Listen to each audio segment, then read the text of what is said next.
KPBS On Demand is supported by Splatero, helping homeowners pay off debt by offering streamlined access to your home's equity with no additional monthly payments or new debt. Splatero provides a lump sum of payment in exchange for a share of your home's future value. Pre-qualification is available at splatero.com. Good morning. I'm Annika Colbert. It's Thursday, February 3rd, the ups and downs of Sheriff Bill Gore's tenure. More on that next, but first, let's do the headlines.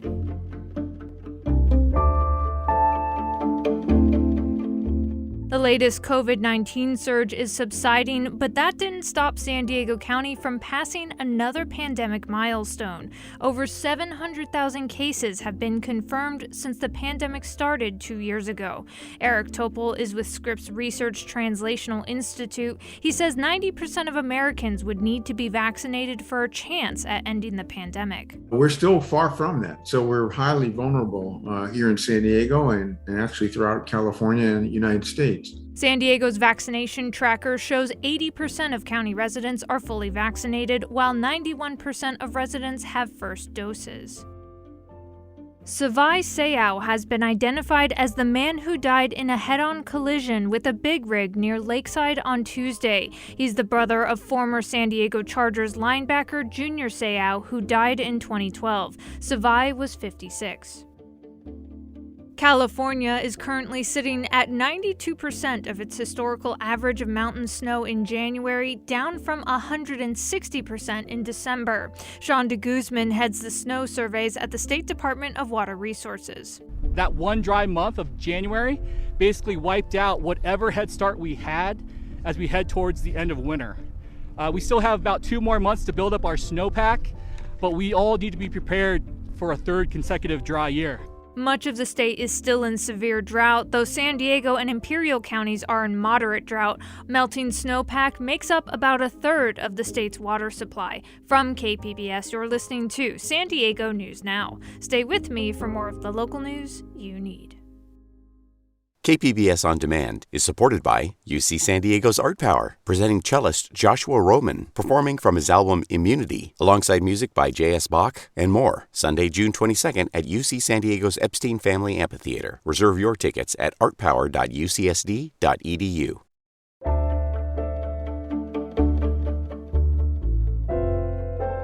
Today is San Diego County Sheriff Bill Gore's last day on the job. He's 74 and was elected sheriff 3 times. Overall, he's spent more than half a century in law enforcement. KPBS's Amita Sharma has more on the legacy he leaves behind. Bill Gore took office in early 2011 after serving as interim sheriff for 18 months. It was a rough and painful time. The swine flu hit county jails, and 2 teenage girls, Amber Dubois and Chelsea King, were murdered within 13 months of each other. I don't think the men and women of the San Diego Sheriff's Department could have performed any better than they did during this last 18 months. They've just been incredible. Before joining the Sheriff's Department, Gore spent 30 years working for the FBI. He was special agent in charge for the San Diego office on 9/11. Some say that job taught him the importance of collaboration. And so we're all working together and not in silos. He had the respect of every police chief and certainly the respect of the DA's office. San Diego County District Attorney Summer Steffen lauds Gore for co-creating the San Diego Human Trafficking Task Force and forming special units for sex crimes and cold cases. She says she and Gore were instrumental in pushing for special mental health crisis stabilization units. He deserves credit for a lot of positive and a lot of why this area is looked at as a really great symbol for professional policing. I think he would own all of those positives and, would also take responsibility for the things that are negative. Many say the negatives outnumbered the positives during Gore's tenure. During his first year in office, the Sheriff's Department faced intense scrutiny for how it handled the case of Rebecca Zahau. In July of 2011, Zahau was found hanging in a Coronado mansion. And though she had been bound and gagged, Sheriff's Department investigators concluded she had died by suicide. Zahau's family believed she was murdered by her boyfriend's brother, Adam Shacknai. A civil jury agreed and and found Shacknai liable for Zahao's death. In the years that followed, Gore continued to face accusations that he had rushed to judgment. He would not be interviewed for this story, but in 2018, he told a reporter that the suicide ruling followed a careful investigation. We didn't start off saying, well, this is suicide, and then gather information and facts to prove that it was a suicide. We kept an open mind until the last piece of evidence, forensic evidence, was examined. In 2017, Gore faced the public's ire for the conduct of his deputies. More than a dozen local women accused Deputy Richard Fisher of sexual assault and misconduct. He just scared me so bad that I would never let an officer in my house again. Many of the women blamed Gore for not firing Fisher quickly enough. Gore disagreed. When the second allegation came in, he was removed from the field. And shortly after more victims came forward, we put him on administrative leave out of the office. Later that year, Gore again came under fire for failing to discipline Deputy Christopher Villanueva, who shot and killed Jonathan Coronel while trying to serve a search warrant. It was Villanueva's second fatal shooting in 10 months. These gentlemen were unarmed. They may have been gang affiliated, but that was splashed all over the news to defame and re-traumatize the family and criminalize the individual. Yusuf Miller is with the Racial Justice Coalition. He described Gore as a skilled politician. Some complaints were backed up by data. A 2021 study by the Center for Policing Equity found that San Diego Sheriff's deputies were 4 times as likely to use force against Black people than whites. Black pedestrians were also stopped 3.5 times more frequently. Deaths in sheriff-operated county jails have also dogged Gore. A 2019 investigation by the San Diego Union Tribune showed the department had the highest death rate of California's largest counties. Gore told KPBS he disagreed with the methodology used by the paper. Gore chose to retire earlier than expected to care for his ailing wife, Natalie. He called her his staunchest supporter at his last swearing-in. Amita Sharma, KPBS News.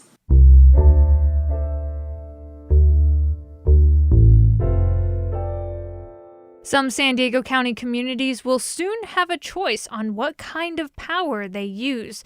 But KPBS reporter Kitty Alvarado has found some customers are confused about the choice. Confusion. I didn't understand why we're doing this. Bob Szyminski and other Imperial Beach residents we spoke with have a lot of questions about mailers telling them they will now be receiving their power from San Diego Community Power, the nonprofit community energy utility. Customers are automatically enrolled and must opt out to stay with SDG&E.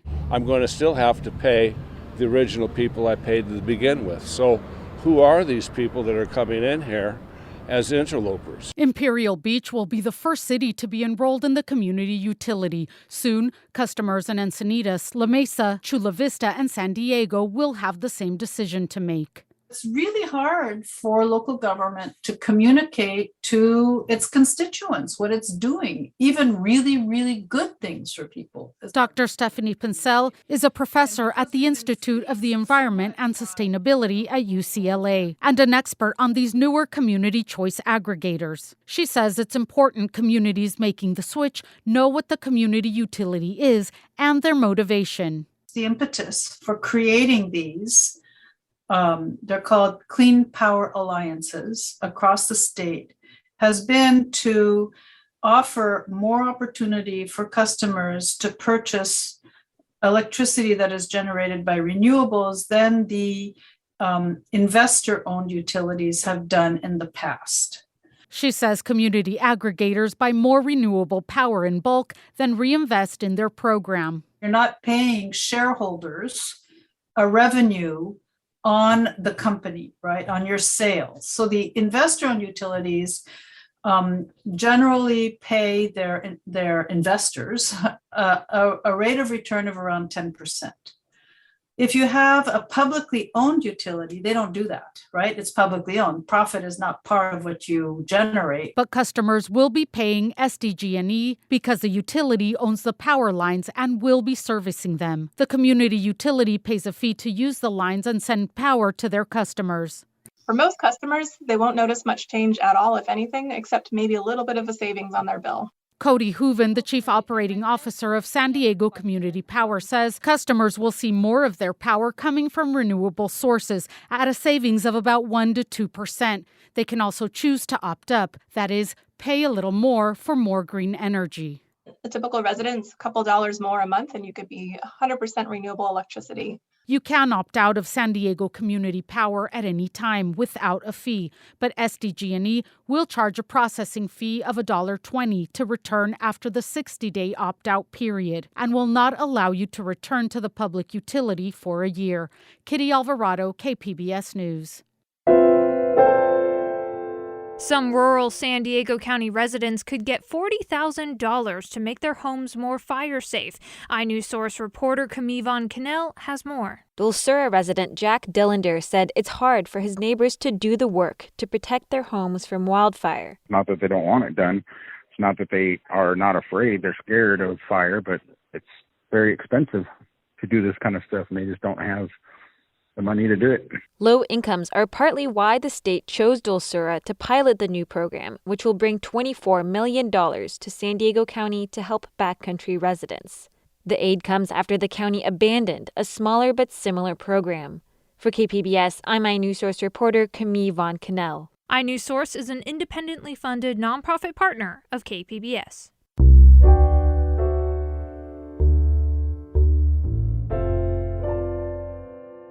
The National Football League has awarded $1 million to 2 medical research teams to study the impact cannabis and CBD have on pain management and recovery from sports-related injuries.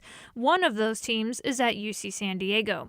KPBS reporter Jacob Ayer says the study will include both THC and CBD remedies. UC San Diego is one of 2 research facilities that will assess the potential for cannabis to relieve soft tissue injuries in elite athletes. Dr. Mark Wallace is the head of the UC San Diego Division of Pain Medicine. He believes cannabis will prove to be a better pain remedy than what's currently used in the NFL. A very high percentage of professional athletes have been exposed to opioids, and many of them continue on opioids after they retire.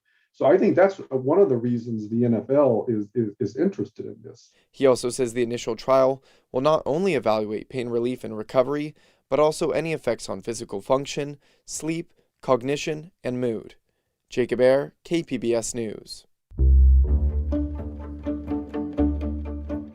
Coming up, students in Southeast San Diego have a new resource for getting into college, and it has nothing to do with schoolwork. If you're a good player, it's mental. It's mental, it's experience. You've got to think your way around the court.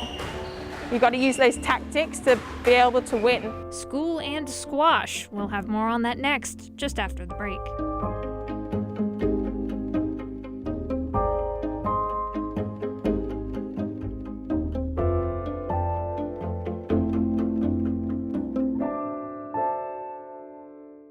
KPBS On Demand is supported by UC San Diego's Art Power, presenting cellist Joshua Roman, performing from his album Immunity, alongside music by J.S. Bach and more, Sunday, June 22nd at UC San Diego's Epstein Family Amphitheater. Reserve your tickets at artpower.ucsd.edu.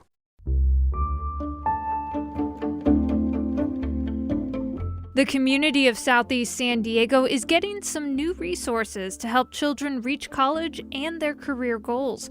KPBS education reporter MG Perez tells us about the unexpected collaboration between a charter school and the Old English game of squash.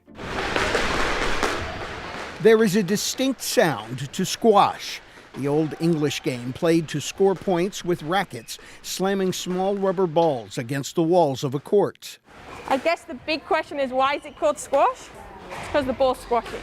That's the simple explanation from Dion Safri, squash manager at the Access Youth Academy on Euclid Avenue in Southeast San Diego.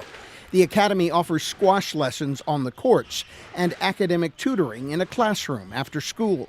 Neighborhood charter school students are invited to both. Safri says it's a perfect combination. If you're a good player, it's mental. It's mental, it's experience. You've got to think your way around the court. You've got to use those tactics to be able to win. Even if you're not a great player, there are benefits. 11-year-old Teresa Joy says she's not a great player, and she loves it here. It's a really safe place where everyone can help you, and It just gets your mind off of things when you're in the court. Share a little bit about that, okay? Teresa is a 6th grade student at the nearby KIPP Adelante Preparatory Academy, a tuition-free charter that opened about a year ago at its new location, just steps from the Euclid Avenue trolley station. As a public charter school, there is an extended school day, allowing students more time for study and extracurricular activities, like learning to play squash through the Access Youth program. Adelante is a Spanish word that means ahead or making progress. The charter is also about choice, according to school leader Roxanne Cowperthwaite. We want it to be a choice for them to say, okay, I want to go to college because this is the pathway that will open for me.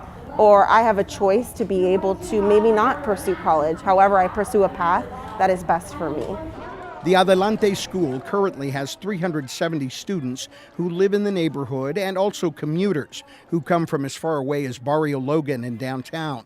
There is room for almost 100 more students in this program, offering strong academics, social-emotional learning, and a physical and mental health curriculum. Carolina Izuna is a 7th grade student who never expected to find her way from class to a squash court. 2 people came in my classroom and they talked about squash, and they talked about how it could help with college, the program can help with college, and like your health. The game of squash is intentional in this combination of learning and athletics. Squash is not widely played at many colleges and not as competitive for scholarships as other sports. Aiden Fente is a 10th grade charter student happy to help her odds. I have pretty big ambitions, I would say, like academic-wise. So it'd just be really cool, I think, to offset that with another sport. The Access Youth Academy for tutoring and squash lessons and the new Adelante campus are part of a master plan to redevelop and infuse resources into a 60-acre area of Southeast San Diego. The plan is partially funded by the Jacobs Center for Neighborhood Innovation. Reginald Jones is the president and CEO. We hope within that to demonstrate a way of community building that can be modeled in other areas to build out the entire of southeastern San Diego and create a more vibrant place. For now, the charter school and squash academy continue recruiting for more students. Young Teresa Joy reminds us she's happy to already be a member of both. I do want to be a pro squash player, but if it comes to a job, maybe like a nurse or a dentist. Squash player or a nurse? Yeah. She and many other students now have more choices as they continue their journey in the classroom and on a squash court. MG Perez, KPBS News. And that's it for the podcast today. As always, you can find more San Diego news online at kpbs.org. I'm Annika Colbert. Thanks for listening and have a great day.